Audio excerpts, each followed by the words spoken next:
Bienvenidos a una nueva mañana de radio. Iniciamos el tercer día de mayo del año 2021. Jornada de reflexión en Madrid, imagino que ya lo sabe. Hoy los habitantes de esta región española van a dedicar todo su tiempo, aprovechando que es festivo para ellos, a decidir qué prefieren salvar, si la democracia o la libertad. Hoy tienen que decidir qué amenaza acuciante les solivianta más, si el fascismo o el comunismo o el sanchismo.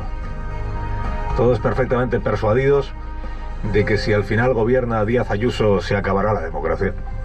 No solo en Madrid, en España, hágase usted la idea, en la Unión Europea. Y si gobierna el señor Gabilondo o Mónica García, si hay sorpaso en la izquierda, lo que se acabará es la libertad. No, póngase usted en la piel de un sufrido madrileño votante y hágase a la idea del peso que hoy siente sobre sus hombros centralistas, ¿no? ¿Qué escojo? ¿Democracia o dictadura? ¿Libertad o esclavitud? Y sobre todo, ¿cómo le explico a mis parientes y a mis amigos del resto de España que estando en mis manos tan graves circunstancias, hoy se me vea como si nada, paseando por el Retiro, haciendo bromas y tomándome una caña? Estas elecciones de Madrid, elevadas por decisión de los gurúes publicistas de las candidaturas, o sea, los Redondo, los Rodríguez, los Iglesias. Iglesias es el gurú de su propia campaña. Elevadas por decisión de todos ellos a la categoría de madre de todas las batallas ideológicas, menos lobos caperucitas, han traído consigo efectos colaterales inesperados. Por ejemplo, el juego de la bolita con que ayer se consagró María Jesús Montero como discípula aventajada de magos e ilusionistas. Empezó este domingo con una información del diario El País, que los candidatos del tripartito electoral de izquierdas encajaron como si la hubiera lanzado esa información su peor enemigo, porque la noticia dice que el gobierno prepara una subida del IRPF para las familias que hasta ahora hacen la declaración conjunta, que no son precisamente las que más ingresos tienen en este país. Dices, subida del IRPF, precisamente ahora, a 2 días de unas elecciones en Madrid, en las que hemos prometido no tocarle los impuestos a nadie. Anunciamos una subida de impuestos. Claro, la información del diario El País tenía una fuente muy fiable. Adivine usted cuál, el propio gobierno, porque la medida aparece en el plan de reformas enviado a Bruselas el viernes pasado. Ahí se lee que la intención del gobierno es ir eliminando paulatinamente esta fórmula de la declaración conjunta, porque desincentiva que las mujeres trabajen fuera de casa. Desincentiva. Este es el argumento. En la práctica, en realidad, la declaración conjunta significa que familias donde un cónyuge o no trabaja o percibe una renta muy escasa dejarían de poder aplicarse o dejarán la rebaja en la base imponible, que ahora es de hasta 3.400 euros. O en palabras del aspirante naranja Edmundo Val, nos van a meter un sablazo de aupa. Claro, contado así, pues no parece que sea un estímulo para ir a votar a los partidos que forman el gobierno de España, que son el PSOE y Podemos. De manera que se obró a lo largo del día de ayer el milagro con piernas, que diría Nacho Cano, de ver a la ministra Montero agarrando la varita mágica de hacer desaparecer cosas, haciéndose un abracadabra. ¿Ves la medida que hemos puesto en el plan de reformas? Pues ya no la ves. El ministerio hizo saber que no hay medida, por lo menos que no hay medida inminente, que si acaso es una posibilidad de que en un futuro muy lejano, para 2023 como pronto, la declaración conjunta empiece a desaparecer. E insisten mucho en que es paulatinamente. E insisten mucho en que será siempre que los expertos presenten antes, estos que ha reclutado para que le prepare una reforma fiscal, se pronuncien antes sobre esa circunstancia, si lo ven o no lo ven oportuno. O sea que la medida en realidad sigue estando en el plan, pero ya nadie la ve. Ha desaparecido, como desaparecen las cosas en los espectáculos de magia, de mentira. Mire, hay expertos fiscales, es verdad, hay expertos fiscales que entienden que esto de la declaración conjunta, al beneficiar a parejas en las que uno de los dos no trabaja y casi siempre el que no trabaja en la pareja, en la que no trabaja es la mujer, hay expertos fiscales que entienden que se convierte eso en un desincentivo para la incorporación de la mujer al trabajo asalariado. Eso es verdad. Pero si esa es la razón de que el gobierno quiera eliminar la declaración conjunta, hombre, lo que tiene que hacer la ministra de Hacienda es defender ese argumento. Defender su iniciativa en aras de la igualdad, en aras de la participación de la mujer en el trabajo asalariado. Defender su iniciativa en lugar de esconderla o de esconderse solo porque mañana hay unas elecciones en Madrid. El fin de semana ha sido una fuente inagotable de sorpresas. Aún nadie ha revelado quién tomó la decisión hace 2 jueves de difundir a la opinión pública las cartas con amenazas al ministro Marlaska y a Pablo Iglesias. Alguien lo decidió, pero aún no se sabe quién. Ahora hay que añadir la pregunta de quién decidió, si es que alguien lo hizo, que no se informara a la opinión pública de que en los incidentes de Vallecas resultaron detenidos 2 elementos de Podemos, 2 empleados del partido Podemos, que según el Confidencial ejercen como servicio de seguridad particular, digamos, o de partido de Pablo Iglesias. Servicio de seguridad añadido o a la vez que los escoltas que tiene asignados por el Ministerio del Interior. El Mundo contó ayer que el Ministerio estaba al tanto de estas detenciones desde hace 2 semanas y de la identidad de los 2 detenidos. Es decir, que sabía que 2 de los detenidos por agredir a policías son personal o fueron personal o eran, cuando fueron detenidos y lo siguen siendo hoy, personal de Podemos. Ahora es interesante saber, visto lo visto en estas últimas semanas, quién decide qué se cuenta y qué se calla a la opinión pública y sobre todo con qué criterio. No vaya a ser un criterio también electoral. Más sorpresas que nos ha deparado este fin de semana. Una mitinera del Partido Popular, Bea Fanjul, describiendo a la candidata de su partido como lo malo o la mala conocida. ¿Sabes eso que es más vale lo malo conocido que lo bueno por conocer? Pues eso es Ayuso.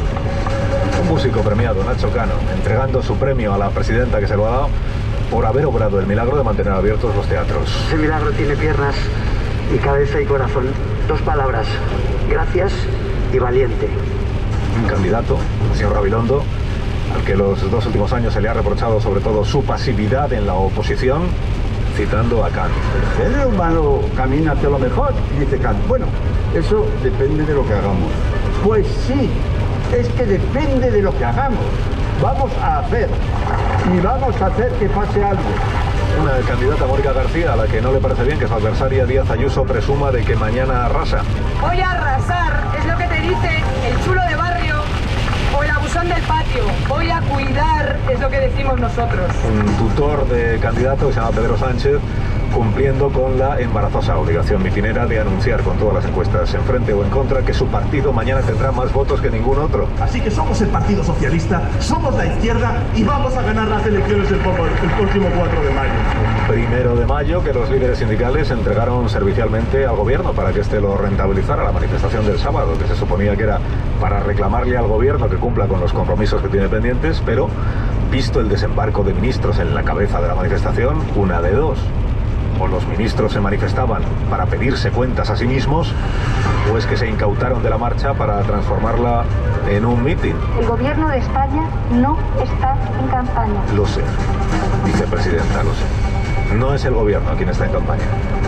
Es la vicepresidenta Calvo, la ministra de Trabajo, el ministro de Fomento, la ministra de Igualdad, la de Agenda 2030 y el ministro de Deportes, que si no hubiera naufragado la Superliga, habría conseguido que alguien le conociera en España. Bueno, ¿y el presidente? El presidente en campaña identitaria. Mire, de Ayuso se ha dicho con razón que ha pretendido crear una suerte de nacionalismo madrileño, por insistir tanto en esto de la cosa identitaria, ¿no? La identidad propia de Madrid frente al resto de España. Pues el presidente Sánchez debe de pensar que exaltar la cuestión identitaria en efecto funciona, porque él ayer exaltó la identidad propia de Entrevías. Con una identidad propia, orgullosa de su propia identidad. En muchas ocasiones hay gente cuando viene al distrito de Vallecas que siempre identifica a Entrevías con Vallecas, pero no es cierto. Vallecas tiene también su identidad como Entrevías tiene su identidad. No me mezclen las identidades, porque entonces dejan de ser identidades. Vallecas es Vallecas, Entrevías es Entrevías y su identidad es ferroviaria. Entrevías, como sabéis, da su nombre a las vías de tren que lo rodean, por eso se llama así. Y donde hay vías, compañeros y compañeras, siempre hay salidas, siempre se encuentran caminos alternativos. Bueno, en realidad la vía del tren lo que tiene es que siempre conduce al mismo sitio. Para cambiar de destino hace falta que alguien realice el cambio de agujas. 26 años lleva el PSOE de Madrid intentándolo. Más de uno. Onda Cero.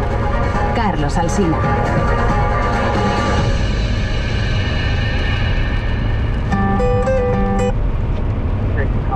They're very suspicious of this project. They think, okay, this project was simply a way to build the argument for the government to get out of student loan business. How can 5 million homes run on nothing but fresh air? Find out after the FT News Briefing, which is supported by Equinor. Good morning from the Financial Times. Today is Monday, May 3rd, and this is your FT News Briefing. Apple's Epic trial begins today. The iPhone maker faces off in court against the game developer behind the smash hit Fortnite. And another court will hear whether the Dakota Access Pipeline should be shut down again. Plus, China has been investing heavily in Serbia, but some locals worry about troubling side effects. You can actually just see the red dust accumulating on the leaves of plants. The pollution around 120 days a year, it's considered extremely hazardous. I'm Mark Filipino, and here's the news you need to start your day. Today is the start of a huge legal battle in the tech world. The video game developer behind the popular game Fortnite is suing Apple. The developer, Epic, accuses Apple of having a monopoly over app distribution on its devices. The companies began clashing last year. Epic created a payment system that avoided Apple's commission. Apple famously takes 30% of all payments made on apps from its App Store. Apple didn't like Epic's workaround and kicked Fortnite off the platform. So, Epic came back with a lawsuit. I think this is one of the biggest cases. In fact, it's really not even my opinion. This is one of the biggest cases brought against Apple since the company was founded. I think the consequences could be huge. The FT's Patrick McGee is covering the trial. The implications could really be that app developers are no longer having to do the checkout with Apple or having to pay the 30% fee to Apple. And that would be pretty monumental to what historically has been Apple's fastest growing business over the last 5 years, which is the services business. And it would basically redefine the relationship between Apple and thousands of developers. So Patrick, what's Epic's main argument here? Why do they say Apple has a monopoly? Epic basically says, look, it's been 12 years since the iPhone App Store came out. You can't just sort of demand this fee in perpetuity. At this stage, with 1 billion users, the iPhone iOS market is itself a market. And, we can only get into the iPhone and reach 1 billion users, basically 1/7 of the planet, through this one mechanism. And Apple is forcing us to use, both the App Store in order to have the app downloaded and the app payment system in order to have people pay for it. And Apple's defense? Apple doesn't view the App Store checkout system as something sort of distinct from the rest of the product. They would say, look, we created a system where app developers of all stripes and sizes have come to become multi-billion-dollar businesses over the last decade plus. And anyone who doesn't want to pay our 30% commission is fundamentally asking for a free ride, as if Apple didn't sort of create the whole ecosystem to begin with and continue to update it with security features and everything else that give consumers trust. Do legal analysts have a clear sense of who has the edge right now? You have to say that in terms of legal precedent, Apple really does have the edge here. I mean, the judge herself has said that Epic is arguing on the frontiers of antitrust policy. In other words, novel arguments that either haven't been tried or are being used in novel ways. Epic, by contrast, probably has the momentum. I mean, the EU charged Apple with abuse of power just a few days ago. German companies sued Apple last Monday. French startups, about 2,000 of them, filed a complaint alleging privacy hypocrisy just last month. So the question, I guess, is precedent versus momentum. Patrick McGee covers Apple for the Financial Times, and he'll be covering the trial. Thanks, Patrick. You're welcome. Thanks.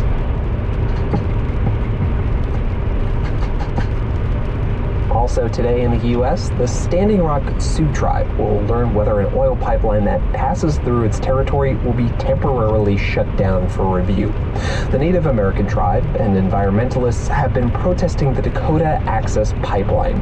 And today, the U.S. Army Corps of Engineers will tell a court whether the pipeline should be closed for a new assessment of its impact on drinking water and the local environment. The FT's U.S. energy reporter, Miles McCormick, told me what it would mean if the pipeline is shut down. If Dakota Access was to be closed down, it would be a pretty bad omen for other pipeline projects that are out there being constructed or that are facing major protests from activists. And the other main strand is the wider political question, in which you have a new administration which has vowed to try and transition America away from oil. So the Biden administration could use this as an opportunity perhaps to flex its muscles in the guise of the Army Corps of Engineers to show what its position is on future pipeline projects and opt to shut it down. Miles McCormick is the FT's U.S. energy reporter.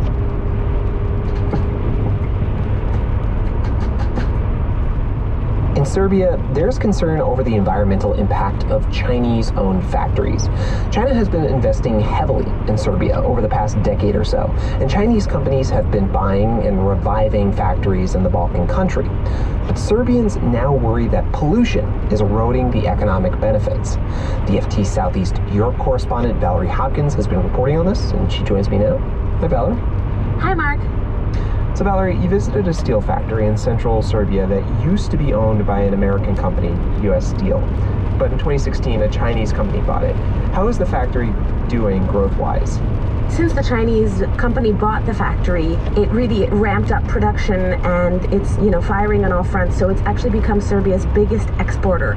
So it's quite active. And as a consequence, there's pollution. How bad is it? Indeed. So I visited a family that lives just across the street from the factory, which is pretty big. So there's a lot of neighborhoods around. But in one of the most affected neighborhoods, you can actually just see the red dust accumulating on the leaves of plants, on poles, fences. The pollution reaches levels, I think, around 120 days a year. It's considered extremely hazardous for health. So I have to assume that it makes it really hard to breathe. It's respiratory stuff that's really the main concern here.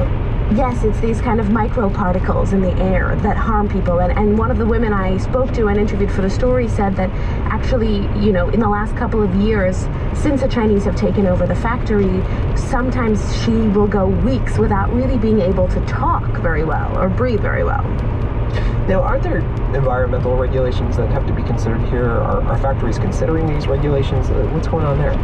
Well, this is very difficult because a lot of the agreements that were made between the Chinese companies and the Serbian state have never been published. Especially after now President Aleksandar Vučić came back to power, he has really worked to strengthen the so-called steel friendship between China and Serbia. But that means that a lot of the negotiations and the deal-making is happening on a personal level. So the Linglong tire factory, which is going to be just 1 kilometer outside of the city of Zrenjanin, local environmental activists say, they're not necessarily upset that it's a Chinese company or that it's a Chinese investor. After all, many of the people in Smederevo, where the steel mill is, are grateful that the Chinese came and, have hired more people and are working at full capacity. They need jobs. But some of the people are worried that their government is not holding the Chinese investors to the environmental standards that they have in Europe. And, these have consequences beyond Serbia. Smederevo is on the Danube, and, they're disposing of waste just 100 meters from the river at a municipal dump. So these also have ramifications beyond Serbia. So you mentioned some of the things activists are pushing for. What can actually be done to fix this? It's very difficult because in Serbia, the party of President Vučić has a 2/3 majority. There's effectively no opposition in the parliament, and almost every single city, town, village is run by his party or one of its satellites. So it's very difficult for people to investigate. But, you know, a small group of activists and civil society organizations are collecting themselves. There was a protest on April 10th, which I attended, which was against some of these environmentally damaging industries. And I think, you know, it seems like the government is starting to listen because they are concerned ahead of elections that will be next year. So they immediately halted a plastic, like a waste disposal factory because it was polluting a nearby river. And they also told the Zijin Run mine in Bor that they needed to halt production, and they gave them 15 days or something to adhere to the environmental standards. You know, the activists feel that that was a major victory. I think it was really one of the first times that any kind of protest bore any fruit, and it could be pose some difficulties for the Sino-Serbian relations. Valerie Hopkins is the FT Southeast Europe correspondent. Thank you, Valerie. Thank you so much, Mark. You can read more on all of these stories at FT.com. This has been your daily FT News briefing. Make sure you check back tomorrow for the latest business news.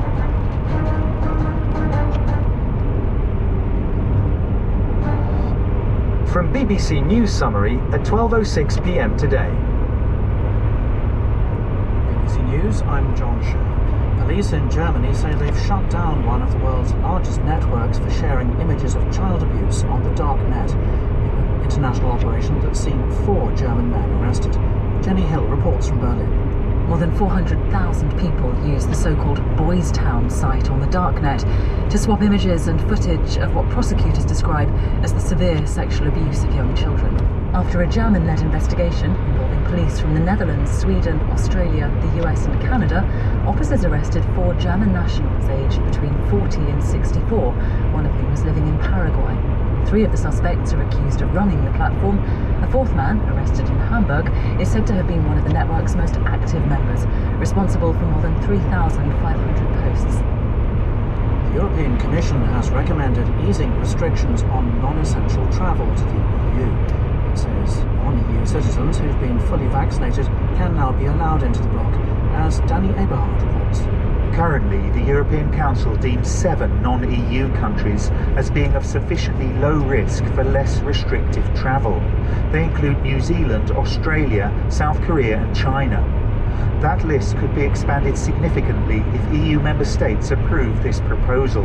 Also, those travelling from worse affected countries could be let in if they can prove they've completed their vaccinations, with jabs sanctioned by the EU or possibly the World Health Organization. They'll need to show this through the EU's planned certificate scheme or a recognised equivalent.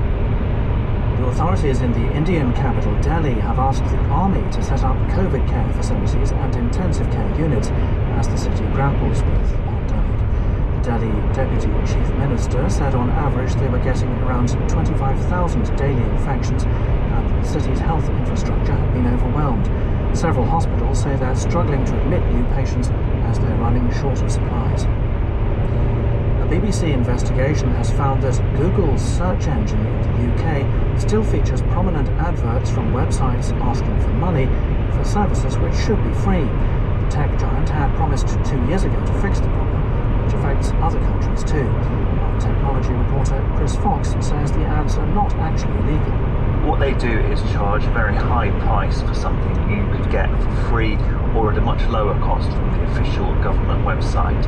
These ads are already against Google's rules and they completely banned them in May 2020. So since then I decided to check that they had, and I did searches every few weeks, and every single time I searched for particular search terms I found these ads at the top of the search engine for things like changing the address on your driving license, which should be free of charge. World News from the BBC. Poland's President Andrzej Duda is hosting the leaders of Lithuania, Latvia, Estonia and Ukraine for talks on the future of Europe. The meeting coincides with ceremonies marking the 230th anniversary of Europe's first modern constitution, drawn up in what was then the Polish-Lithuanian Commonwealth.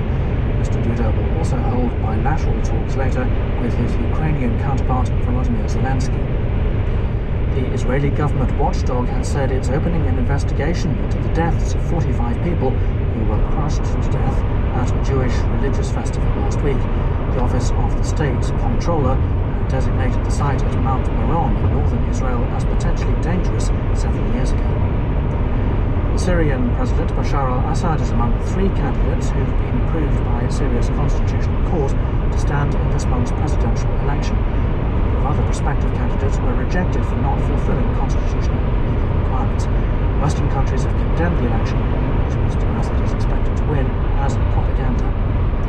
Queen Elizabeth has sent a message to the people of Northern Ireland as it marks the centenary of partition. It's 100 years since Ireland was split into the north, which remained part of the UK, and the larger south, which went on to become an independent republic. More from Allegra Naismith. The Government of Ireland Act came into force on the 3rd of May 1921. It brought to an end one painful chapter of the relationship between Britain and Ireland, but heralded another. And there are new difficulties, like Northern Ireland's post-Brexit trade arrangements, creating a border within the UK in the Irish Sea. Queen Elizabeth says it's clear that reconciliation and mutual understanding cannot be taken for granted. With riots last month in Northern Ireland over the Brexit arrangements and its First Minister being forced to resign, it seems Irish borders are still creating problems 100 years on. That's the latest BBC World News.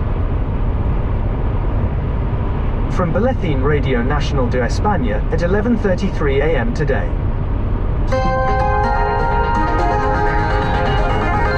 Radio Nacional de España. Servicios informativos. Buenas tardes. La Comisión Europea plantea reabrir las fronteras de la Unión a viajeros de países terceros ante el avance de la vacunación. Corresponsal comunitaria, María Carou. Sí, con el verano a las puertas y la vacunación avanzando, Bruselas cree que es momento de dar un paso más. Propone a los estados permitir que entren turistas de países terceros siempre que hayan recibido la vacunación completa, con un suero permitido por la Agencia Europea del Medicamento o que esté en la lista de emergencia de la Organización Mundial de la Salud. Reconoce la Comisión que existe un riesgo, el de que se descontrole alguna variante, y por eso proponen también un freno de emergencia, líneas comunes para volver a parar las entradas si la situación se complica. Esta es la propuesta de la Comisión Europea. Ahora tienen que analizarla y darle el visto bueno los Estados miembros. La idea es que pueda entrar en vigor a final de este mismo mes. Gracias. Aquí en España hoy mismo se podría llegar a los 5 millones de personas vacunadas con la pauta completa. Sobre la segunda dosis de AstraZeneca para menores de 60 años, el Ministerio de Sanidad pide calma. Carolina Darias, ministra. Quiero recordar que Francia, Alemania, Grecia, Suiza, Finlandia, por ejemplo, están poniendo una segunda dosis sobre la primera AstraZeneca, una segunda de Pfizer, sin hacer ningún ensayo clínico ni generar evidencia. Otros han optado por otro modelo. Por tanto, ahí la complejidad de la decisión, pero de la mano de la generación de la evidencia, la sociedad científica, de las comunidades autónomas, por supuesto, adoptaremos entre todos la mejor de las decisiones. La vacunación avanza y eso tiene impacto en otros ámbitos de la salud, por ejemplo, en el día a día de los pacientes de cáncer. Nos vamos a Cáceres, en Ruth Robado. El comienzo del proceso de vacunación contra el coronavirus ha supuesto un alivio para los pacientes oncológicos de Extremadura. Según ha explicado la Asociación Oncológica Extremeña, el proceso se está llevando a cabo teniendo en cuenta la patología, no la edad. Isabel Roland, presidenta de la asociación. Nosotros teníamos la preocupación de que pacientes con cáncer, que son mucho más vulnerables porque las defensas están muy bajas, pues que solamente se hiciera por edades. Entonces lo que nosotros pedimos es que se hiciera por patología.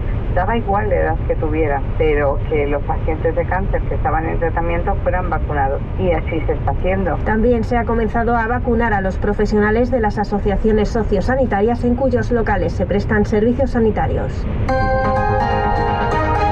Habrá cambios en la dirección del Partido Popular en la Comunidad Valenciana. Isabel Bonich no optará a la reelección. Jorge Lafuente. Así se lo ha comunicado esta mañana la dirección nacional del partido, que le ha agradecido su trabajo, esfuerzo y dedicación desde que llegara a la presidencia del PP valenciano en julio de 2015.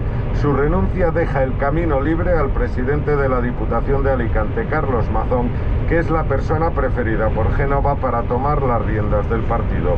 El jueves se va a reunir la Junta Directiva Regional del PP que convocará el Congreso previsiblemente para finales de junio. Información del servicio público: interrumpida la circulación ferroviaria entre León y Asturias. Más datos, Conchi Álvarez. La vía de ferrocarril entre León y Asturias está cortada por el descarrilamiento de un tren Alvia esta mañana a la salida de León. Viajaban 40 personas que han resultado ilesas y que ya han emprendido viaje por carretera a sus lugares de destino. Ocurrió pasadas las 9 de la mañana cuando, por causas que se desconocen, los dos últimos coches del Alvia Madrid-Gijón se salieron de la vía en la bifurcación del barrio del Crucero de la capital leonesa. El corte del servicio afecta a un total de 6 trenes diarios. El servicio se prestará por carretera hasta que se retire el convoy.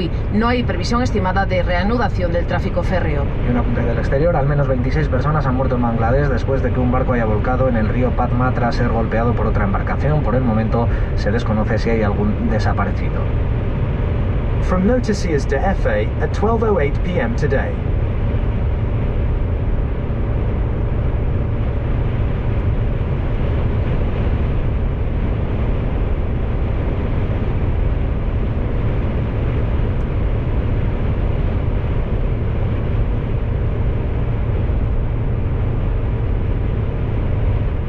Of this project, they think, okay, this project was, simple.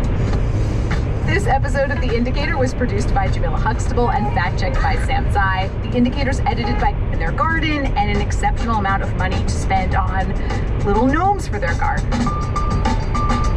This episode of The Indicator... This, the view of myself, and I think... Release for the crowds.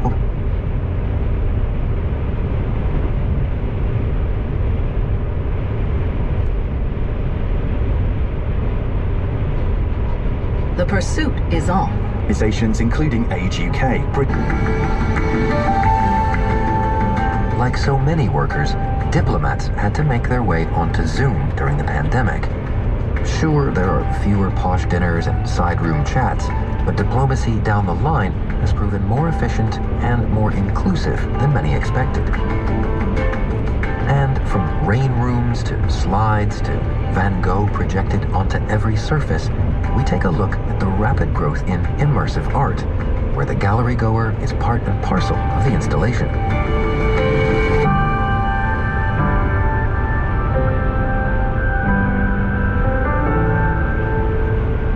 But first, 100 years ago today, the island of Ireland was partitioned. The South, the Republic, became independent, and the North remained in union with Great Britain. That union continues to be an uneasy one. A gate in the peace line between Catholic and Protestant neighbourhoods in Lanark Way, West Belfast last night. Police were attacked, petrol bombs were thrown, and a bus was set on fire last night. The region's fragile peace has been unsettled by anger over Brexit-related trade problems with the rest of the United Kingdom. Just last week, Arlene Foster resigned as Northern Ireland's leader. A short time ago, I called my party chairman to inform him that I intend to step down. She'd fallen out of favour for many reasons, most notably her Democratic Unionist Party's handling of the Brexit deal, which essentially created a border in the sea between Northern Ireland and Britain. Now the DUP faces a leadership contest, and its unionist cause faces a reckoning. Arlene Foster has been First Minister of Northern Ireland for 5 years, and her time has been so disastrous from her party's perspective that Northern Ireland's place within the United Kingdom is now more in peril than it has been at any point for decades. Sam McBride writes about Northern Ireland for The Economist. She has arguably done more to push Northern Ireland towards Irish reunification than even her most fervent Irish nationalist opponents. And so why exactly did Arlene Foster resign last week? She didn't give much really explicit reason for this, but she clearly had lost the support of the overwhelming majority of her own party. About 85% of the members of the Stormont Assembly, which she is the First Minister of, had signed a letter of no confidence in her leadership. There were several problems that had diminished her support over the last 5 years. Really, at the heart of that is Brexit. It's the border in the Irish Sea, which has come from Brexit, but also in terms of just basic competence, the ability to do politics well. Her leadership was increasingly seen within the party as really ramblingly incoherent, regular U-turns, flip-flops. That really got to a point where people were increasingly frustrated at having to explain those to their constituents. Now the DUP is going to hold a leadership contest, but Mrs Foster has no clear successor within the party. And last week, the Agriculture Minister, Edwin Poots, said he would run today. It looks as if long-serving party member Jeffrey Donaldson will announce a bid. But in any case, their pro-UK unionist position is weakened at the moment, as you say. How has that come to be? One of the factors is that Northern Ireland is going through really significant demographic change. This year's census is expected to confirm that Catholics now outnumber Protestants in a state where the boundaries were drawn in 1921 to avoid that ever happening. So that's hugely significant. And even though religion was once the most defining issue between North and South, with Catholics being seen as pro-Irish reunification, Protestants wanting to maintain the link with the rest of the UK, that has weakened. There are now plenty of Catholics in Northern Ireland who want to remain in the United Kingdom, often not for flag-waving reasons, no great personal affinity with Britain, but they don't want to, for instance, give up the free healthcare of the National Health Service, or maybe give up well-paid public sector jobs. It's a pragmatic decision. However, the biggest issue to destabilise the Union in Northern Ireland is unquestionably Brexit. Polling shows that support for a reunited Ireland has been increasing ever since Brexit. So how did the Unionists and the DUP manage to lose so much support over Brexit? Well, the DUP backed Brexit very enthusiastically in the 2016 referendum. Of course, it wasn't this Brexit they had in mind, one that effectively puts a border between Great Britain and Northern Ireland. They really took that decision lightly, partly in the expectation that Remain would win. That was the widespread view across the UK, and partly for reasons of raw party management. It was popular internally.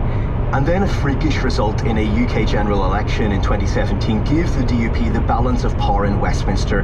There was a hung parliament, nobody had complete control, and their 10 MPs, even though they're just 1.5% of the chamber in the House of Commons, they were able to anoint Theresa May as Prime Minister. They used their power to then reject Theresa May's plan for a softer form of Brexit, which at least in the short term would have avoided the creation of a border between Britain and Ireland. Instead, they then backed Boris Johnson to be Prime Minister. He then betrayed them. He agreed with the European Union to create the Irish Sea border, which he promised that he would reject. And while many unionists now look back at that, they blame Boris Johnson for betraying them, it's the DUP who ultimately here were outwitted. They failed in their central ideological goal of defending the Union. But it has to be said, support for the Union with Britain has always been unsteady, for a century. Are the failures of this leadership really unique in that regard? Unionism's failure since 2016 is certainly not its first. All the way back to 1921, to the foundation of Northern Ireland, Unionist leaders have struggled to bring people together into a really common Northern Irish identity. From the outset, Unionists were guaranteed really perpetual power in the new devolved Parliament. They oversaw discrimination in favour of their voters, and in the late 1960s, peaceful protest by nationalists who were demanding reform was overtaken by a really vicious IRA campaign, bloody loyalist terrorism. This would go on for 3 decades. It was known as the Troubles. It ended in 1998 with the Good Friday Agreement. There's no expectation of that level of violence returning, but there has been some serious rioting, significant street disorder over recent weeks, and Northern Ireland's future is now much less certain than it was 5 years ago. And in light of all that, then how likely do you think reunification prospects are? Northern Ireland splitting off from the UK and joining the Republic? Well, Irish nationalists are certainly much more confident these days, but that's not to say United Ireland is imminent. Polling is inconsistent, but whatever the precise position, few believe that nationalists would win a snap referendum on Irish reunification. The other issue here is the Republic of Ireland and whether they would welcome the North. The Irish Republic is now very far from the quasi-Catholic theocracy it once was, and so those religious differences aren't as strong a political force anymore. But there are practical considerations. Last month, Leo Varadkar, the former Irish Prime Minister, who's now the Deputy Prime Minister in Dublin, warned that unity would not mean simply bolting the north onto the south. It would mean creating an entirely new country with everything that would entail, from a new flag, an anthem, a new constitution. That is starting to settle in the consciousness in Dublin. Some in Dublin also worry about a narrow vote for Irish reunification, where you might have, say, 1 million unionists in Northern Ireland who are really trapped, if you like, in a state that they oppose. And it's unionists, in fact, that have been rioting this year, as you say, over the potential for a move away from Britain towards Ireland. Do you think Arlene Foster's departure from the DUP will appease them, will calm those tensions? The violence has died down over recent weeks, but the discontent which lay behind that violence hasn't dissipated. It could be influenced by political developments here. I think that if the DUP returns to its more hardline roots, that might persuade some of these people that their politicians are listening, that there's a political route to their concerns being addressed. But really, the DUP faces a dilemma. Some in the party believe that the party needs to become more moderate to attract those voters who are really leaving unionism entirely. But wherever it goes, and whoever succeeds Arlene Foster as First Minister of Northern Ireland, they will face the pressure to either remove or at the very least soften the Irish sea border. And they will also need to prepare for the increasingly plausible prospect of a referendum on Irish reunification, perhaps even within the next decade. That is now the big strategic threat for unionism. Thanks very much for joining us, Sam. You're very welcome. Thanks, Jason.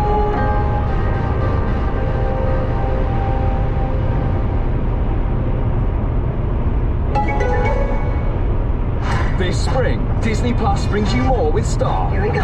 More brand new originals like the Oscar-nominated Nomadland. I'm not homeless. I'm just houseless. New shows like Dollface starring Kat Dennings. I'll see you there. And Grownish starring Yara Shahidi. You are so right. Plus series you love like 16 seasons of Grey's Anatomy. We need to calm down. And over 300 episodes of Family Guy. There's more to discover with Star. I'm ready. Only on Disney Plus.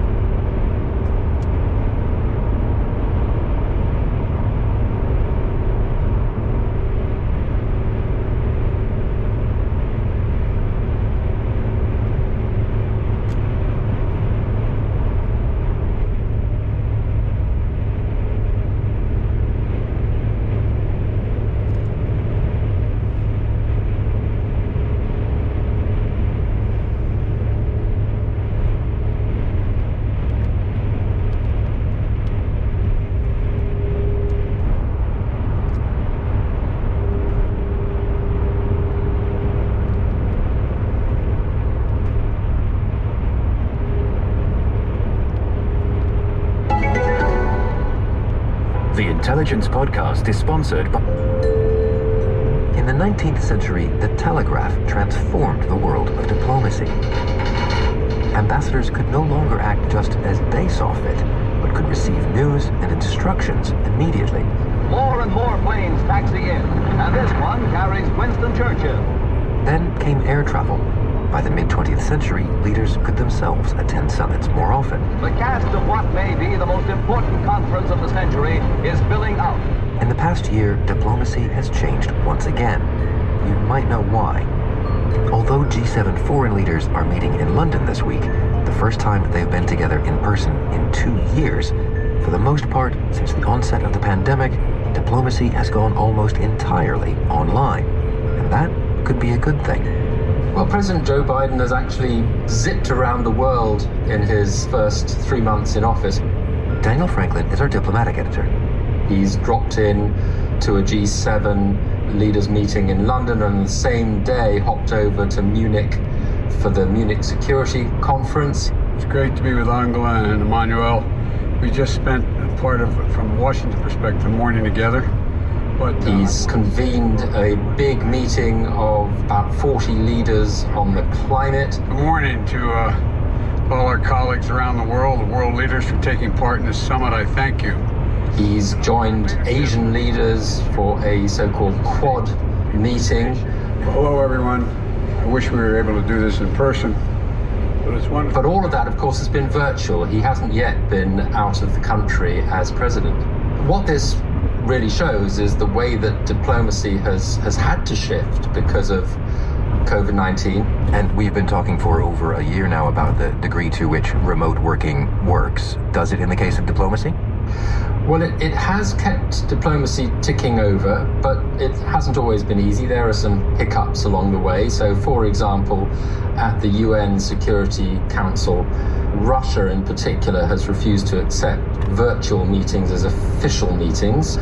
There's much less pomp. You have to live without the normal diplomatic reception circuit. Britain, when it was in the Security Council chair, for example, instead of hosting the normal reception, had to send everybody a picnic basket instead. So there was an unusual amount of diplomatic importance given to Branston pickle, for example. So there have been shortcomings, but have there conversely been benefits of going about it this way? So it's much easier to convene a summit at short notice. Just this past week, Antony Blinken, the American Secretary of State, did a virtual tour of Africa, for example. It takes him very little time to do that, and he can meet a number of people along the way. So the business of diplomacy has managed quite well under the pandemic, and there's also been, as in many other areas, I think, an acceleration of experimentation of things that might have happened anyway, but have happened faster because people have resorted to technology because they haven't been able to meet in person. What kind of experimenting do you mean? Well, I think two things stand out for me. One is that there's been a degree of experimentation with virtual reality and with immersive storytelling. So if you think of the traditional report back to the UN Security Council, for example, it's on a printed document, closely typed text. Well, because people haven't been able to get out and report back in quite the same way, there's been some experimentation with using virtual reality to give a real sense of what things are like on the ground. But the really interesting change, I think, has been in bringing in more voices into diplomacy, in particular into conflict resolution diplomacy, than has been easily possible in the past. So what does that look like in practice? So you can, in a country like Libya, for example, you can gather lots of people together virtually, safely, relatively simply, and it turns out also with the use of clever technology in really smart and mass numbers to gather their opinions. And I think that's particularly shown that there's what one veteran diplomat calls the possibility of industrial levels of inclusivity, something that's really never been possible before in the physical world. And that really does two things. It allows more people to have their say, feeding into the process, but it also afterwards gives that process a greater sense of legitimacy, and therefore, potentially anyway, a better chance of any agreement actually sticking in practice afterwards, because more people have been involved and more people accept that it is not just a stitch up at the top. And in the Libyan case, for example, the opinion poll suggested that about 70% of Libyans were satisfied with the outcome of the process to select a new government and thought that that process was fair and transparent. So if that's a sign of what can be achieved, I think that gives encouragement that this sort of thing can be used again in other difficult places where that sort of negotiation is conducted. But it's hard to imagine that a lot of the human factors of diplomacy can be replaced in this way. I mean, there is something to be said for being in the room, is there not? And this is why many diplomats are so keen to get back to physical diplomacy. You know, there's a lot that you don't feel confident in saying over a video conference, for example. A lot of the very sensitive stuff is going to be passed only in person. And in the really tricky negotiations, sometimes it's the corridor conversations, it's the informal walk in the woods that can help achieve a breakthrough. Ideas can be floated that people find it not so hard to raise in the formal sessions. And chemistry, personal chemistry, reading the body language, building trust, all these things, of course, much, much more readily done in person. So I think what we're heading for is much more of a hybrid model. And the art of it is going to be to pick the right tools for the right job. So perhaps we won't need any more these huge jamborees like the UN General Assembly meeting. A lot of that can happen virtually, but you will still need physical diplomacy for the sensitive stuff, for relationship building. And then these other tools that are enabling more inclusive type of diplomacy to happen in conflict resolution in particular, I think they will be used more and more because they're simply allowing something to happen that couldn't happen so easily in the physical world. Daniel, thank you very much for joining us. Thank you, Jason. For more mile-high views of how the world is changing, take out a subscription to The Economist. Get a great introductory deal at economist.com/intelligence offer. The link is in the show notes. Imagine walking into a cavernous room in an art gallery. With each step, digitized flowers start blooming at your feet. As you touch the walls, more flowers projected on the walls start to grow. This immersive experience is by a Japanese art collective called Team Lab. It's at Super Blue Miami, an exhibition.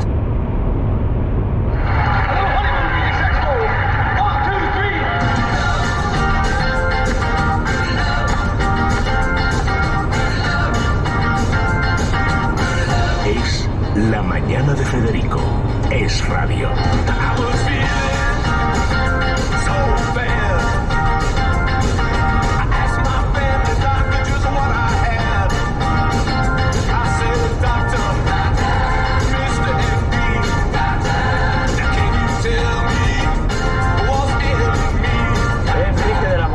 Querido doctor, muy buenos días. Buenos días. Bueno, vamos a hablar en serio, sinceramente, de lo que está pasando con la cepa india y con las nuevas vacunas. Exacto. No es que sean buenas noticias, son noticias verdaderas. Exacto. O sea, la buena noticia es la que es de verdad.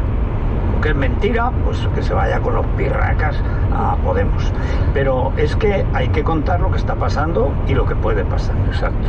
Bueno, con respecto a la vacuna, pues tenemos la suerte de que un laboratorio farmacéutico dedicado a vacunas alemán, CureVac, pues ha hecho la vacuna del coronavirus.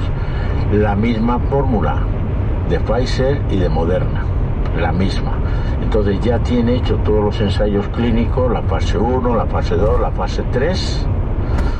Ya lo han presentado a la Asociación Europea del Medicamento, están a punto de aprobarla y entonces probablemente a finales de este mes, primeros de junio, tenemos la vacuna.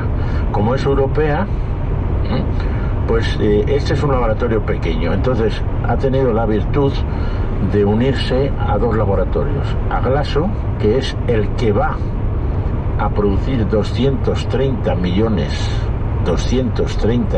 de vacunas, y Bayer va a seguir investigando en embarazadas, en niños, en enfermos con patologías muy graves, con el fin de tener la vacuna dispuesta para todo el mundo entero. Pero Glaxo, además, que tiene un aparato de distribución enorme. Impresionante, claro. impresionante. Y ¿no? Bayer de investigación. Y luego tiene también CureVac otra ventaja, que no necesita, como la Pfizer o la Moderna, la ultracongelación, sino que se puede congelar. Exacto. A 5 grados, me parece, ¿no? Sí, sí, como cualquiera de las vacunas, ¿no? Con lo cual eso es un beneficio, pues no solo decir la conservación, porque es uno de los problemas estamos que hay. Todavía a un mes vista. ¿Y 2 dosis, doctor, también? Sí, 2 dosis igual, la primera, y a los 28 días la segunda. Y con un índice de anticuerpos entre el 95 y 98%. Lo mismo que Pfizer y Moderna. ARN mensajero, exacto, ¿no? Ahora que vamos RNA mensajero. RNA mensajero, ¿no? Que precisamente ahora tenemos la desgracia de que nos ha llegado la pandemia, llamémosla, de la India, en el cual desconocemos, aunque ya desde el punto de vista genómica, pues se ha identificado esas proteínas, pero son unas proteínas muy agresivas y que por desgracia no tenemos anticuerpos, o sea que los que estamos ya vacunados tenemos que tener cuidado de que esta infección no nos llegue, porque no estamos protegidos. Si cualquiera de los que están vacunados puede, lo que sí es probablemente que sea más débil, que no sea tan agresiva como las personas que en la India la están sufriendo. Y claro, lo que es incomprensible es que tengamos un aeropuerto de Barajas donde se esté aleatoriamente analizando a un señor que viene procedente de la India, pues y vía aleatorio, Ámsterdam, vía o sea, París. que es la lotería. Exacto. Pero ¿cómo que aleatorio? O los controlas o no los controlas. Exactamente, ¿no? Pues estamos llegando a una tesitura de que, bueno, como es Madrid, pues hay que hacer la que se jorobe. Y entonces, otra de las cosas que nos estamos planteando, dice, no, esta que hay en Extremadura ha sido un chico que vino a Madrid a hacer un curso y estaba un estudiante de la India que es el que la contamina. Pero ¿dónde está ese estudiante de la India? ¿A quién le han dicho que hay un estudiante? Claro, si es aleatorio, este señor ha venido aquí, contamina, y además no sabemos si ese estudiante no era el estudiante, es que venía con una señora, una tía abuela, que venía aquí a lo que fuera. Exacto. O luego iba a Canarias, pues anda que no hay hindúes en Canarias. Exacto. No, pues tú... Average speed check zone ahead. Fíjate tú, si ese señor no está controlado, a donde esté yendo, está contaminando. Aparte de que él puede tener un proceso grave, pero será de los asintomáticos y está descontrolado. Yo no sé dónde ha podido ir este señor. Pero speed camera reported ahead.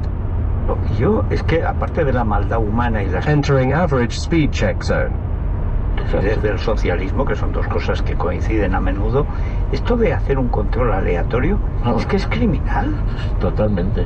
Un control aleatorio es una encuesta, pero esto no tiene nada que ver con la salud. Esto es una patología. Total. Exacto. Esto es una patología, esta es una enfermedad muy grave, que además desconocemos la síntesis, la biosíntesis de esta... All right, and I am back. Okay, yeah. Since you've thought about it and you feel like you're okay having your name in the story, do you want to talk at all more about that? Yeah, I'm fine. Okay. I just need to think things through. So that it's a line, right? You fight the bear head on, or do you stay hidden? So my initial reaction, not to have my name there, was I don't want to poke the bear. From the New York Times, I'm Michael Bavaro. This is The Daily. Today, a case study in how easy it is to destroy a person's reputation online with lies, and how hard it is to hold the individuals and websites who publish those lies accountable. My colleague, Kashmir Hill, tells the story of a single family that tried to fight back. It's Tuesday, April 6th.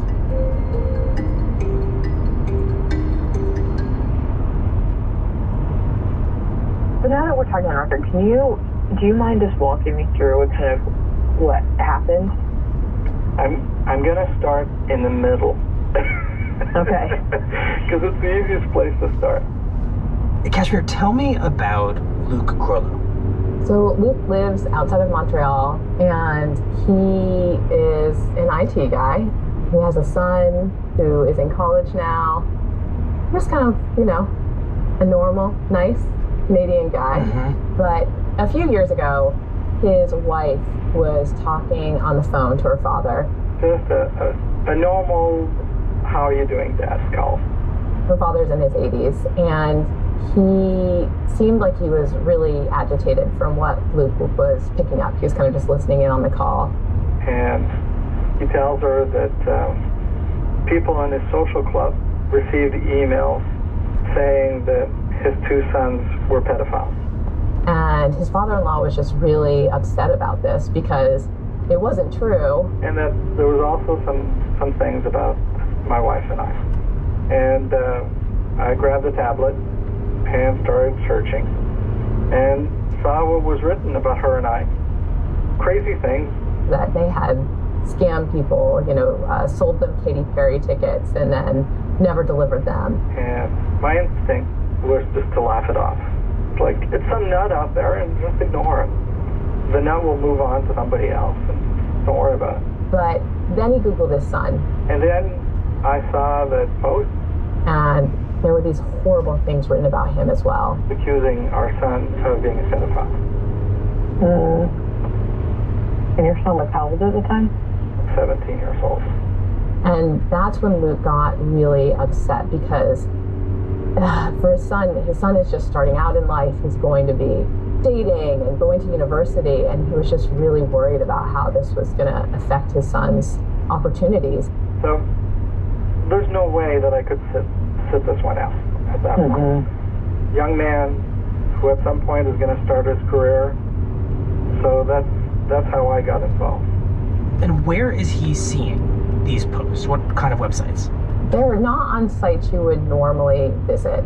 The probably most famous one was Rip-Off Report, which is kind of if you've been scammed as a consumer, you can complain there. But other ones were like Busted Cheater, Cheater Board, Dating Complaints, Deadbeat Registry, Deadbeats Exposed, just, you know, kind of ridiculously named sites that no one's visiting. They kind of exist almost just to show up in people's Google results. So as kind of low rent as these sites sound, these horrible claims are still coming up pretty prominently when Luke Googles his family. Yes, they're low rent, but they're high ranking. And the other thing that had been done that made these attacks really effective was that whoever had Speed camera reported ahead. done this took photos from social media sites like LinkedIn and Facebook and then had written across the images, you know, scammer, thief, and pedophile. Wow. So how does Luke and his family respond to these really awful posts and search results? So they assume at first that, you know, if there's complete lies about you on the internet, there's a way to get them taken down. So they start clicking around on these sites and basically get to a section of the site that explains how you can get things removed. It says that there's an arbitration process that costs $2,000 per report. And there are a lot of reports about them, and it would just be out of their price range. It sounds like their reputations are almost being held ransom by these websites. So how is that possible? How can these companies refuse to do anything and instead demand money? So it's possible because of this American law that dates back to the early days of the internet. It's called Section 230 of the Communications Decency Act. And it essentially protects websites from being liable for the things that their users post on the sites. And this law was actually really important. It allowed something like Facebook to thrive without being worried anytime, you know, somebody posted something objectionable on the site, they would be sued.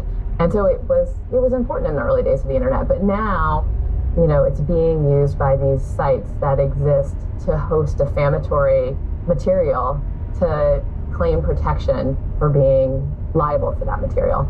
And so, yeah, I mean, Luke is looking at this and just thinking, wow, these sites are not going to do anything about this. So what does he decide to do? My brother-in-law, Guy, I saw that he was attacked a lot, and we both have IT backgrounds, so we speak the same language. So he and I collaborated together to research all the posts and to try to identify who it might be. So he decides to team up with his brother-in-law. I'm sorry to take more of your time. I probably will. He's named Guy Babcock. Oh, that's fine. Who was also called a scammer and a pedophile. I mean, I imagine this is relative to how much time you've spent thinking about this. It's probably a small amount of time that you're talking about. Yeah, that's true. And what should we know about Guy?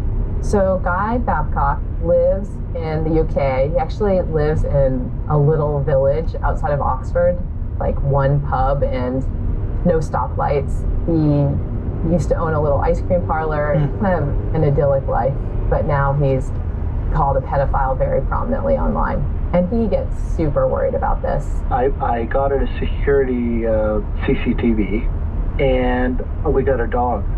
Oh, really? Because there have recently been vigilantes who have gone after child molesters. Wow. I actually asked if there's any way to get a permit for a gun or not. And now the village is talking about it. So Luke finds a very willing partner in his brother-in-law, Guy, to try to do something about this. Yeah, absolutely. So they take screenshots, they get all of the URLs, so they can take all of that to the police. So I've got this big document.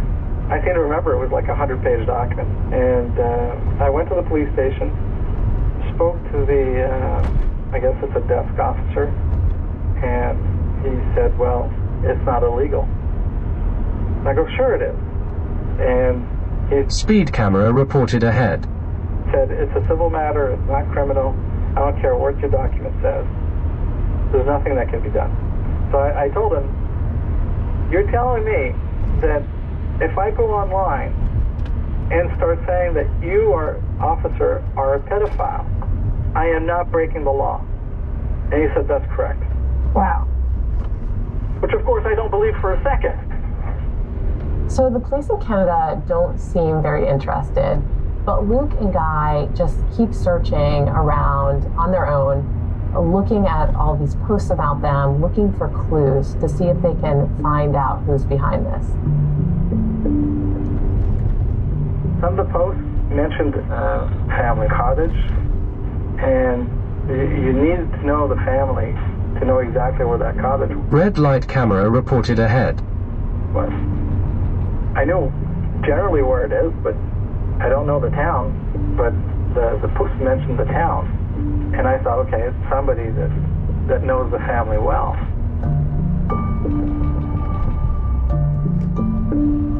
And a couple weeks into this, Guy Babcock is, very deep into his Google results. He's looking at a blog where he's been written about in the comments of this blog.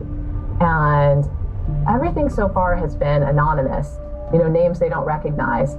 But this time there's a photo. I sat at my desk for 2 minutes and just stared at the screen when I saw this photo. It's a blurry photo, but it's a woman with long, kind of reddish hair. She's wearing a black blazer and she has chunky earrings. I actually felt lightheaded. I still remember it because, it wasn't that I was going to pass out, but I just felt lightheaded. I'm just sitting there like, am I awake? Like all this stress about worrying about who is it, and who could hate us so much and who could be doing something like that. It just all made sense to me all of a sudden. It was a woman he had not seen in 3 decades. Do you remember much about her? Yes, I do remember. She was the bane of my existence. And her name is Nadir Otis. So that's the middle. I told you I'm going to start at the middle. So now I'm going to go to the beginning of the story. So what does the family know about Nadir Otis? So back in the 90s, the family owned a real estate office, and they hired Nadir Otis as a real estate agent. And at first she was great. She was ambitious, very respected in the office, was winning awards. But then over time, her behavior changed and her performance deteriorated. Her office got very messy, and so the Babcocks basically went in and there was just dirty laundry and like half-eaten food. And then this really concerning incident happened where a homeowner's signature had been forged to keep the house on the market. It was Nadir Otis's case, and that's just, you can't do that. And so they immediately fired her. But the really weird thing happened years later. Guy Babcock's father's neighbors got these anonymous letters in the mail that said that he was roaming the neighborhood at night and masturbating in the bushes. They were pretty convinced this was Nadir Otis just because they just didn't know anyone else who hated them that much. But then that was the late 90s, and they had not heard anything about her or from her since then. But now it seemed like she was doing basically the same thing, anonymously defaming them online for the whole world to see. So once Luke and Guy think they know who is attacking their family online, what do they do? So they Google Nadir Otis. They want to find out, where she is today. And one of the first things they find when they Google her is a lawyer who's written a whole blog post about her, about how she has attacked the lawyer and her family and her colleagues, and that there are lawsuits against her, and basically that they have been dealing with it for years. So they reach out to the lawyer, And it turns out that this lawyer and the many other people affected were, very certain it was Nadir Otis, but they didn't have a lot of proof. And now here comes Luke with a photo of Nadir Otis, and it was just exactly what they needed. And they said, just send us everything that you have. You have to realize there are new posts going up every day about a lot of people. It's just an incredible volume of posts. And the lawyers aren't really capable of getting their arms around it because they don't have a techie on their legal team. And so Luke decides he's going to be the tech guy. He is going to keep track of all the new posts that are coming about his family, about the lawyers, and basically anyone who might have been targeted by Nadir Otis. Do you remember how many people it was at that time? Oh, I think it was like around 80.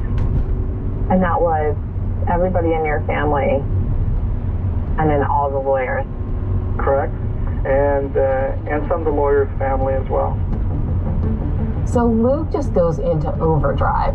He teaches himself a new coding language called Python that can essentially go through all the sites and keep track of new posts. And then manually went through every single entry to determine Red light camera reported ahead. if it was a defamatory post or one that we should just ignore, and what was the allegation, and if there was a date, what was the date. It becomes like a second job for him. I would start working in the morning at 5 until my regular work day would start, and then at 6 o'clock at night I'd go back and work on this till around midnight or 1 o'clock, sleep a few hours, and start the whole thing again the next day. Wow. And he just starts discovering that it affects more people than they realize. There are thousands of posts. I mean, it was just mind-blowing. I've written about online defamation in the past, but I had just never seen something like this at this scale. One person writing about this many people and publishing this many posts. I mean, it was a super spreader event, and it just kept spreading.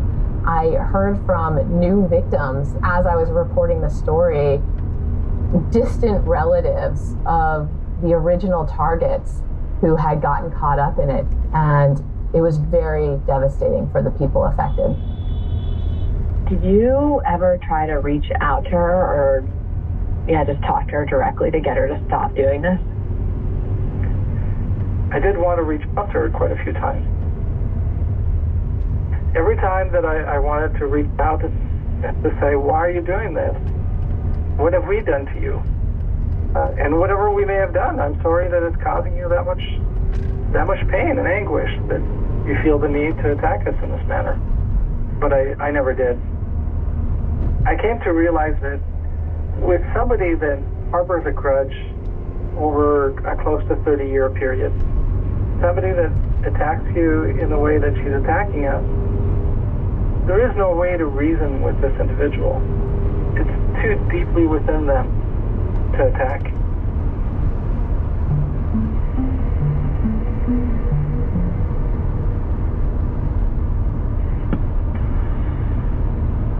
Hello? Hello, Miss Otis? This is Kashmir Hill calling from the Times. Yes, how are you?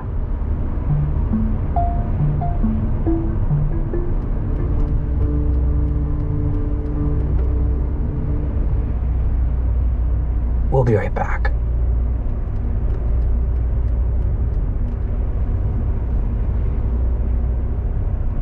Do you mind if I record the call again?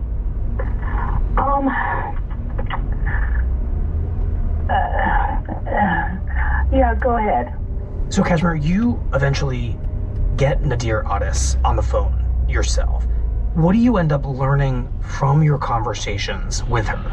So I spent many hours on the phone with her and learned very little. Can I ask where you are? I'm in Toronto. I would try to ask her questions about herself, just basic questions. Are you in front of a computer by chance? And she was just very deflective. Why would you ask? She denied writing any of the pedophile posts. That's not, I didn't post that.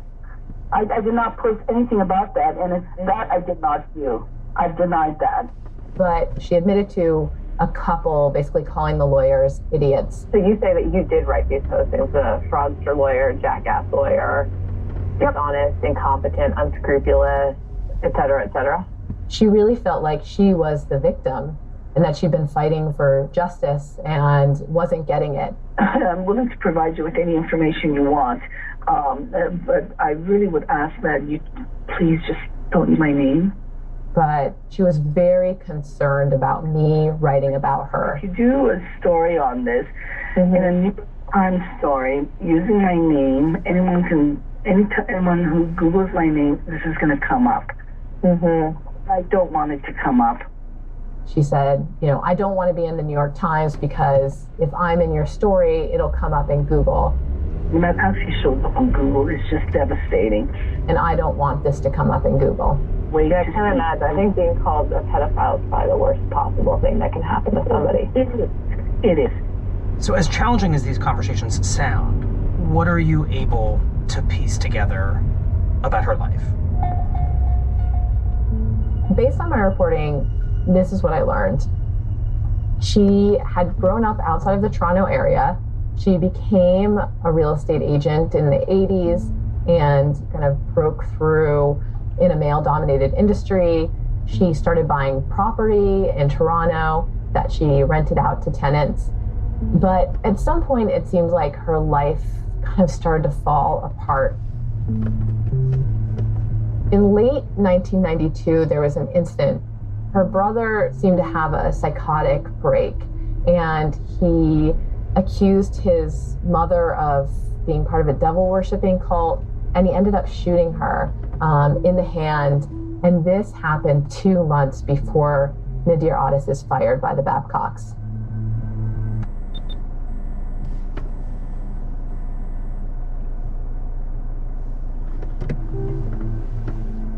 So around the time that her work life is starting to collapse, it sounds like her personal life is also starting to collapse. Yes, and then in the next 2 decades, she just falls off the map. I really couldn't find much about her. A relative told me basically during this time that her family was trying to get her help, that they were trying to get her to go into mental health treatment, but she didn't want to do that. And so when she reemerges, it's in court records. There's an assault charge, there's a restraining order, she's starting to have financial problems, she can't make the payments on her mortgages, and she's foreclosed on. And that's when the online harassment of the lawyers begins. And what do you learn about Nadir Otis's life since then? So in 2018, the lawyers decided to hire a private investigator to try to figure out basically where she lived, like how she was accessing the internet. They were hoping to get evidence in their case that she was responsible. And the private investigator discovered that she was spending nights in homeless shelters and spending hours at the library using public computers. And she would be there, from noon to midnight. So the body of evidence is becoming pretty overwhelming here, that this is Nadir Otis behind this. Right. And I became certain that she was after posts started appearing about me. You? Yes. On the same sites that all of her other victims had been written about. All of a sudden there were posts with my photo saying that I had slept with my boss for a year in order to get promoted, that I was a plagiarist, other things I do not want to say on the daily. And then she started writing about my husband. Wow. I thought I would be prepared. I had a feeling it was going to happen, and it still felt horrible when it happened. What do you mean? I mean, I know it's not true, but, what if a source Googles me and then they see that about me? And they might think, oh, it's on this ridiculous site.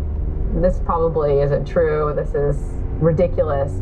But I'd interviewed people who know, Luke and the Babcocks and asked them what they thought when they saw this. And they said, yeah, it looked ridiculous, but where there's smoke, there's fire. And so maybe there's something to it. And that's what's so horrible about having lies about you on the internet, because people see it and they think maybe there's something to it. So suddenly you're not that much different than Luke and guy in becoming a target of this harassment. But in your case, you're a published New York Times journalist. Your online reputation and footprint is much bigger than theirs and can probably sustain these attacks better than they can. And they are dealing with far more of these posts than you are. So what ends up happening to them, to Guy and to Luke? So Luke and Guy had joined with all the lawyers in this big defamation lawsuit against Nadir Addis. And at the beginning of this year, they won, which was a big deal because it meant that in the eyes of the law, Nadir Addis was responsible and it should help them get the post taken down. And then around the same time, I published a big story in the New York Times about all this, about what happened to them, about Nadir Addis. And then shortly after that, the police arrested Nadir Addis and charged her with criminal harassment and criminal libel. And so, taken together, what will that mean for the ability of this family to kind of rid the internet of these many false defamatory claims about them? So it may seem like an ending, but it isn't. There are still thousands of posts about them, and they have this order from the court now, which might help them remove some of the postings if there are sites that comply with that. But there are a lot of sites that don't. And there's still Section 230 that says they're not responsible for what people like Nadir Addis write on their sites. I think there's one way of looking at this story where you just say, you know, Nadir Addis is this villain who's done so much harm to people, but she is someone who clearly has a lot of problems, and these sites have fed on those problems. And there's other people like her, and these kinds of things are going to keep happening. So how are the Babcocks doing right now? I mean, their nemesis, their tormentor, has been arrested. So how are they feeling about all this?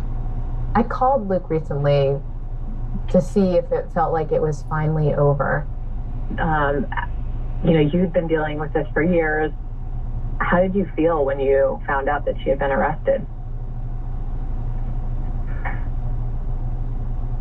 It's hard to put in words. A little bit of a mission accomplished type of feeling, but at the same time that you know that she'll be out of jail soon, and that if history is proof of what's going to happen in the future, we know that she's going to resume her attacks, and that she will probably intensify the attacks. So it doesn't feel like it's over? Oh no, very, very far from that. I think we probably have many years still ahead of us.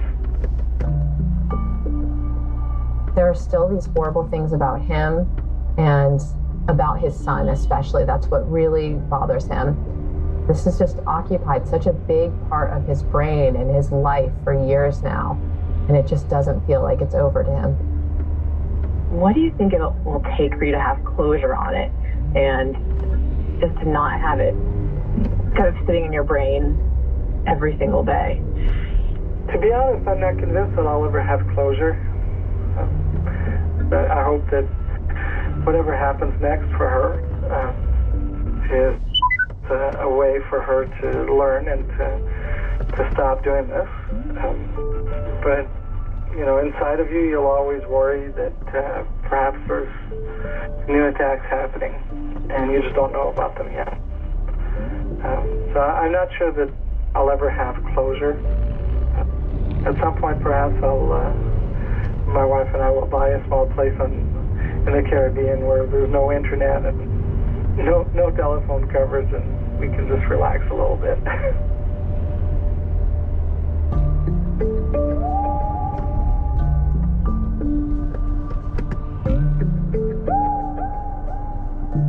Kashmir, thank you very much. We appreciate it. Thank you for having me on.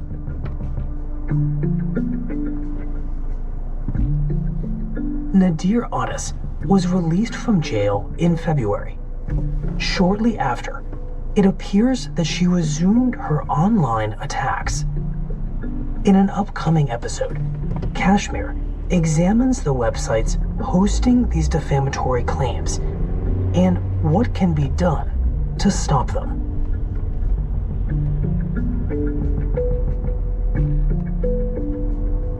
We'll be right back.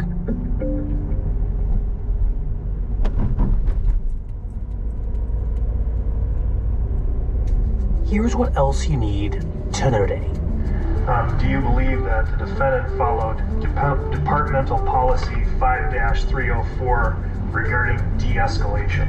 I absolutely do not agree with that. On the 6th day in the murder trial of Derek Chauvin, the chief of the Minneapolis Police Department and Chauvin's former boss, Madera Arredondo, testified that Chauvin's actions towards George Floyd violated department policies and were wrong by every imaginable measure. That action is not de-escalation. And when we talk about the framework of our sanctity of life, and when we talk about the principles and values that we have, that action goes contrary to.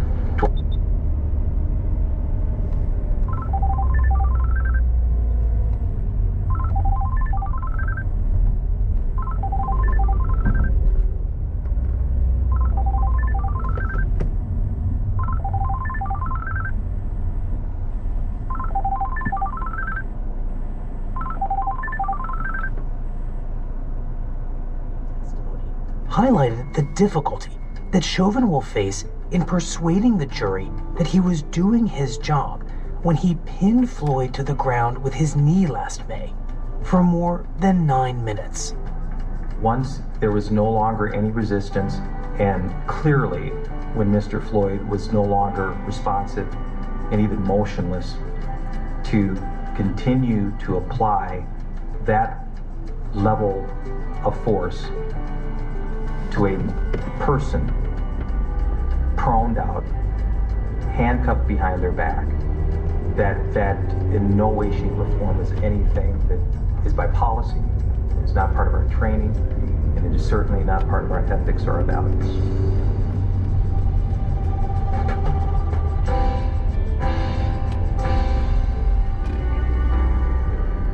That's it for the Daily. I'm Michael Barbaro. See you tomorrow.